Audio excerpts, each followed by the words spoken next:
I got asked an interesting question. How would I describe Rick James, Prince, and Roger Troutman's funk in the '80s? Like if I was compartmentalizing, that's a great question. And they were three of the funkiest cats back in the day, though it hit in different ways.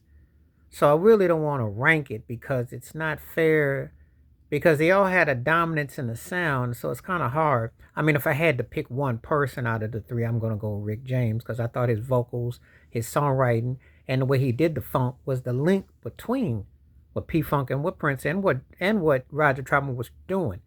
I think Rick was able to obviously with hip hop spoke loud and clear because he was the most sampled cat, so that speaks volumes. But he had a ability to synchronize old school traditional funk and then bring it up, modernize it, and work it with the synth pop funk. So he was actually a stronger hybrid of both eras. He's underrated as a producer and arranger, and obviously Ketch is a songwriter. So to be able to compartmentalize that, I think that he doesn't get enough due. I think he's underrated in that regards because I listened to those three. And Rick was able to hit the old way, but in the new way, better than Prince and Roger. Now, you can say Prince and Roger were better instrumentalists than him, and you could say they tapped into a bit more, shall we say, into a little bit a longer stretch in different ways. But if I'm going by peak for peak with being able to bridge the gap with the funk, with the old and the new, I'm just giving Rick the edge on that.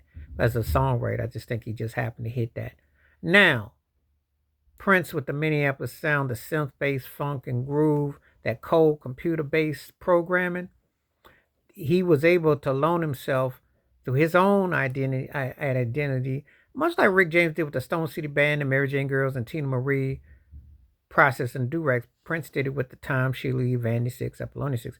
But he did it with a signature sound and a styling and imagery and everything with that, where it connected. So the way he was able to create and maintain a certain flow and a groove, especially with his Lynn drum programming, was something else. And he put an attitude with it and the whole nine. So him and Rick did that together in a way. But Prince's thing had that cold thing going, which worked. Roger Troutman, when we talk about the talk box, he took it to a whole nother level. Now, there had been Sly Stone that did it, Steve Wonder that did it, of course, Peter Frampton that did it. But Roger Troutman made that thing a household thing, in tone and tune and feel. And also to playing as a musician, because he was underrated as a guitar player, keyboard player, bad dude. So the talk box funk was something. Rick James had that punchy synth bass in the pocket, horns, and that tone to come with his voice with that. So he hit you with that funk, and Prince hit you with that cold synth funk with that Lynn drum machine. So they all hit you in three different ways. The interesting thing is that none of them all sounded the same. They all had their own unique way.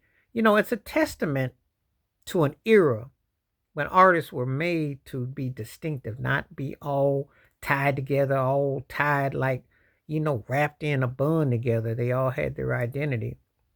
That's a lost art. And it's definitely something that's missed on the music. It's definitely something that I can't even begin. They all were self contained. They all could write, they could produce, they could arrange, they compose multiple instruments, and also interpreting to the band. That's a lost art. That is missed big time. So, not, and it's not ranking or nothing like that because they all hit in different ways. They all had strengths that I would say would put them over.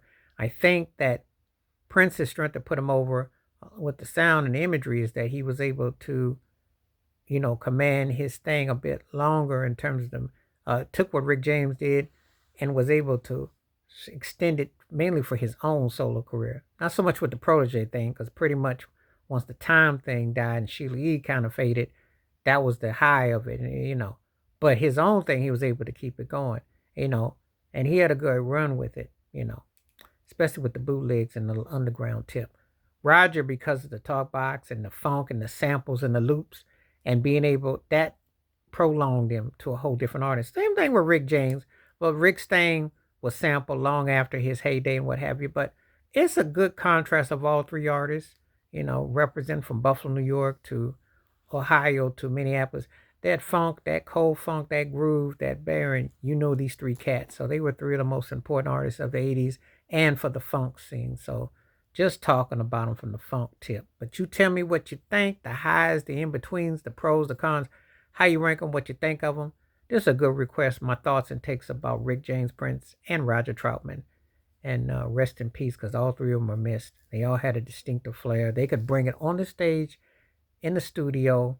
They had charisma and left a lasting impression. So let's talk about it. Please like, subscribe, welcome thoughts, comments, and I do respond. Thank you. Wash your hands. Keep your mind clear. Watch out for another. Share the video if you care. And also hit that membership, because when you do request videos, I bring forth to you. Stay safe, stay blessed, stay true, stay woke, stay free. And I'm out one time. Peace.